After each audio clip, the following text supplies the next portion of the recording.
Larissa Chow baru saja mengakhiri pernikahannya dengan Alvin Faiz, anak mendiang Ustaz Arifin Ilham.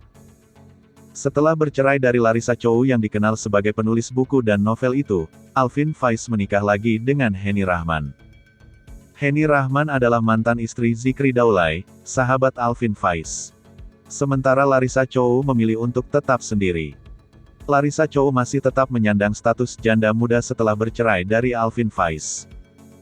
Meski belum menyelesaikan masa idahnya setelah cerai, Larissa Chow mendapat banyak tawaran hingga ajakan untuk menikah lagi.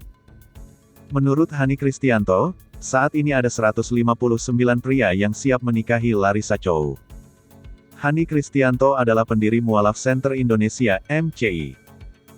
Masa idah belum selesai, sudah ada 159 orang yang mengajak Larissaku menikah, tulis Hani Kristianto di akun Instagramnya, Kamis, tanggal 9 September tahun 2021. Walau banyak yang tertarik hingga mengajak menikah, lanjut Hani Kristianto, Larissa Chow belum siap menikah lagi. Selain masih trauma pada kegagalan pernikahannya dengan Alvin Faiz, Larissa Chow enggan buru-buru menikah karena ingin merawat Yusuf. Yusuf adalah putra sematawayang Larissa Chow, buah pernikahannya bersama Alvin Faiz.